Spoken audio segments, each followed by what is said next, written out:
UI7 Live, I'm Stephanie Quirk. And I'm Sabrina Lee. Thank you for turning in to this UI7 update. The state of Illinois has lost a congressional seat after the results of the 2020 census were released today. The census reported the state saw a loss of population of 0.3% compared to a decade earlier. The seat loss means Illinois will likely see a loss in federal funding. However, Democrats will have a stronger political grip in the state. Representative Rodney Davis, who represents Champaign-Urbana, released a statement addressing the loss of the seat. Davis says the loss can be attributed to one thing.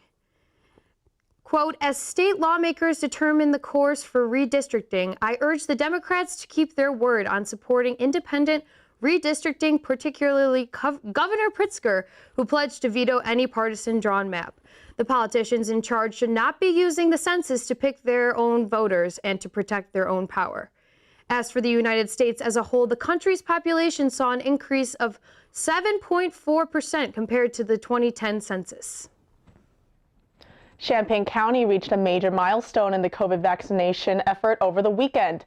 Half of the county's residents aged 16 and older have now received at least one dose of the vaccine available. UI7's Hamden Kyle tells us more about this achievement. Making vaccines available is only half of the battle here. A year into this pandemic, many of our residents might still be unsure about the risks of COVID, or maybe wondering if the vaccine is really worth it, or if it's really available to them, especially if they've been denied easy access to health care in the past. Champaign County has been one of the most successful counties in the state at preventing the spread of COVID-19, and now it's one of the most successful in providing vaccinations for its residents. Now that the county is in Phase 2, any Champaign resident age 16 or older can get a COVID vaccination just by making an appointment. On Sunday, the county reached a major milestone in the vaccination process, as 50.2% of the population, 16 or older, have received at least one dose of the vaccine, and nearly 40% of the county is fully vaccinated. Residents, both young and old, are getting their vaccines and are becoming more and more able to go to the restaurants they enjoy, see shows at the theater, and hopefully get some of the businesses in Champaign back to their normal hours. Neal Street and the surrounding intersections look slow for a beautiful April day, but they are definitely busier than they were a year ago. As the country opens back up, Champaign County residents should be some of the first to be back staying in hotels and traveling again, thanks to the efforts by the health department and the people distributing COVID vaccinations. In Champaign, I'm Hamden Kyle. In honor of Earth Day this year, students gathered at the Quad for a climate strike. This was organized by the Students for Environmental Concerns organization, which is the oldest and largest environmental group at UIUC. Students gathered in front of the Illini Union with homemade signs and banners to bring awareness of the state of the environment and the need to protect it. Various artists, organizations, and protesters spoke out about their specific concerns, many urging the university to take action. Veronica Casey, president of the environmental group, described some of their objectives. Our demands are a divestment from fossil fuel companies by the University of Illinois Foundation. So we wanted to bring that forward, bring people together to let them know what our mission is, and also that there are groups on campus that are actively trying to make change, actively fighting for the environment in our communities. And I think we definitely accomplished that with the turnout today. Having people come speak from different activist organizations about how the environment affects their own cause and why they believe that we need a healthier planet for all people. Carla Sanabria Veas, who is a member of the Graduate Employee Organization and a vocal protester at the strike, shares the impact of climate change to her and her home. Puerto Rico experienced nearly 300 earthquakes that, because of the disaster capitalism of this hurricane and the bad administration of both the U.S. government and the colonial government of Puerto Rico, very unfortunately, nearly 4,645 people died out of this this natural disaster, which political disaster could have been completely avoided. So, being a Black woman coming from a colony of the U.S., this is something extremely personal to me.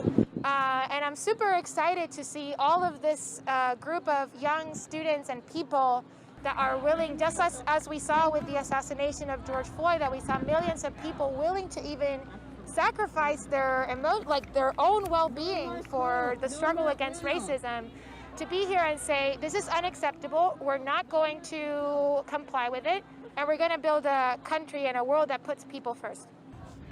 Casey says the community can support the cause by registering to vote for politicians who believe in environmental change and to educate themselves about these issues. I'm Saloma Herrera for UI7 Live.